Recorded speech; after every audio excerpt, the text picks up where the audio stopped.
بسم اللہ الرحمن الرحیم۔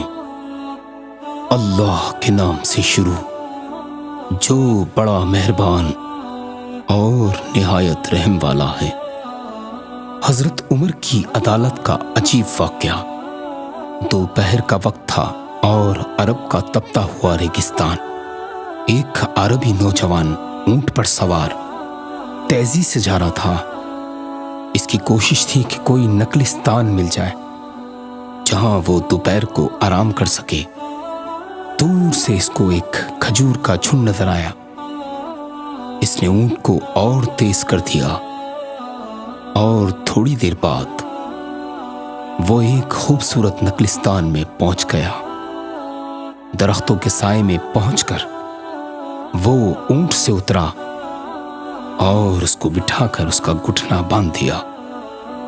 چشمے سے ہاتھ منہ دھویا اور پانی پی کر درخت کے سائے میں لیٹ گیا۔ لیٹتے ہی اس کی آنکھ لگ گئی۔ زیادہ دیر نہ گزری تھی کہ اونٹ نے اٹھنے کی کوشش کی، جس سے اس کے گھٹنے کی رسی کھل گئی اور وہ درختوں کے پتے کھانے لگا۔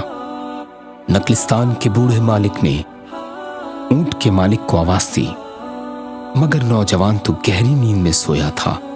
اس پر اس بوڑھے نے ایک پتھر اٹھا کر اونٹ کے دے مارا جو اس کے سر میں لگا۔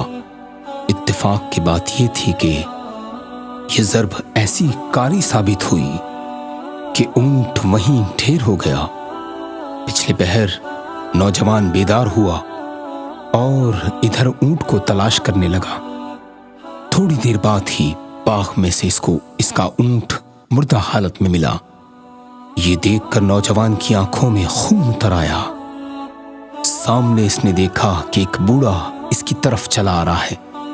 نوجوان نے کڑک آواز میں پوچھا کہ میرے اونٹ کو کس نے مارا؟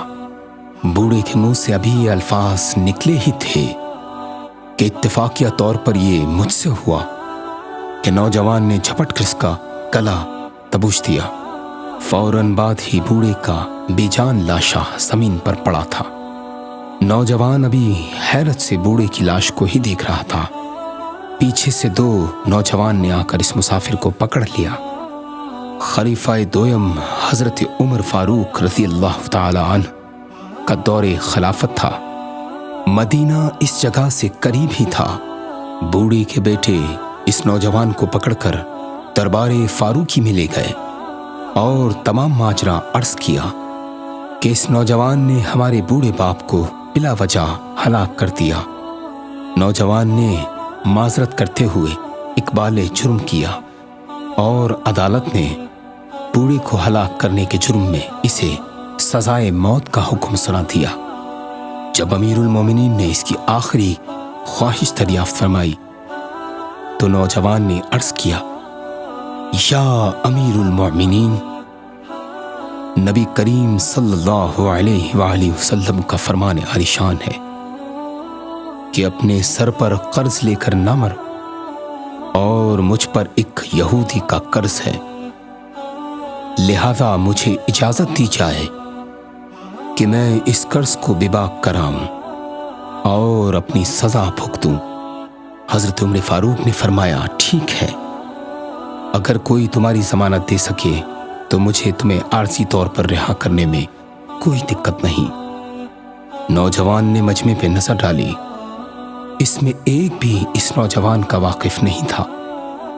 نوجوان حیران و پریشان کھڑا تھا۔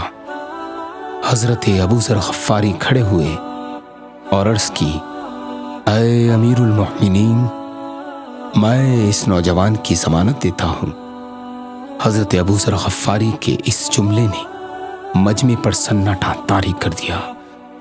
حضرت عمر فاروق نے فرمایا، اے ابو ذر غفاری، آپ رسول اللہ صلی اللہ علیہ وسلم کے صحابی ہیں۔ اگر یہ نوجوان نہ آیا، آپ کو اس کے بدلے قتل کر دیا جائے گا۔ حضرت ابو ذر غفاری نے عرض کی کہ امیر المومنین، میں نے اپنا انجام سوچ لیا ہے، مگر میں یہ برداشت نہیں کر سکتا کہ ایک مسلمان کہیں بھی اپنے آپ کو دوسرے سے بیگانہ سمجھے۔ رسول اللہ صلی اللہ علیہ وسلم نے جو ہمیں اسلامی برادری عطا کی ہے، اس کے بنا پر یہ میرا بھائی ہے اور میں بخوشی اس کی ضمانت دیتا ہوں۔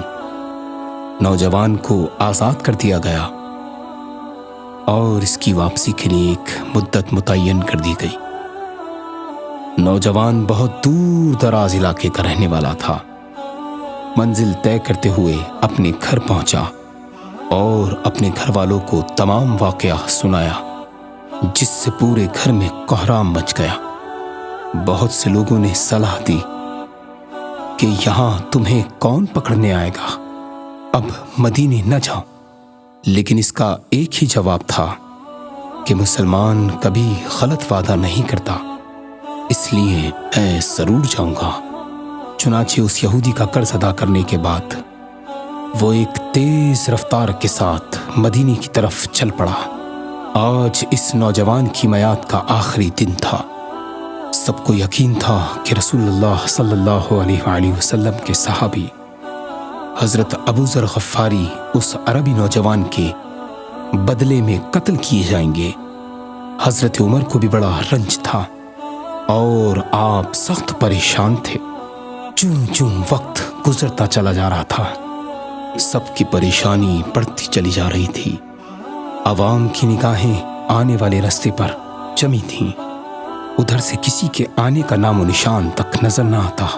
اب وقت ختم ہوتا جا رہا تھا، لہٰذا ابو ذر غفاری جرأت سے میدان میں کھڑے تھے اور قریب تھا کہ جلاد کو حضرت ابو ذر غفاری کی گردن مارنے کا حکم دیا جائے کہ مجمع میں ایک دم سے شور ہوا، ٹھہرو، گرد و غبار اڑ رہا ہے، شاید کوئی آ رہا ہے۔ تھوڑی دیر بعد ہی ایک نوجوان نظر آیا، لوگ چلا اٹھے، دیکھو دیکھو وہ نوجوان آ رہا ہے۔ زیادہ دیر نہ گزری تھی کہ نوجوان مجمع میں تھا۔ اس نے قریب آتے ہی معذرت کی، میری سواری کی ٹانگ ٹوٹ گئی تھی جس کے باعث مجھے دیر ہو گئی، اور مجھے خوشی ہے کہ میرے محسن کی جان بچ گئی۔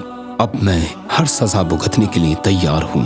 نوجوان کی شرافت نے مجمع پہ سناٹا طاری کر دیا اور لوگ دل سے اس کو سلامتی کی دعائیں دینے لگے۔ اتنے میں بوڑھے کے دونوں بیٹے نکل کر حضرت عمر فاروق کے روبرو کھڑے ہو گئے اور عرض کی کہ امیر المومنین، ہم نے اپنے باپ کا خون معاف کیا۔ ہم نہیں چاہتے کہ ایک ایسا سچا مسلمان ہماری وجہ سے موت کے گھاٹ اتر جائے۔ یہ سن کر حضرت عمر فاروق کی آنکھوں میں آنسو روا ہو گئے۔ فرمایا، خدا کی قسم، میری بڑی خواہش تھی کہ کسی طرح یہ نوجوان بچ جائے۔ احسان کے لیے تمہارا شکر گزار ہوں۔ اور پھر حضرت عمر فاروق نے اس کی آزادی کا حکم دیا۔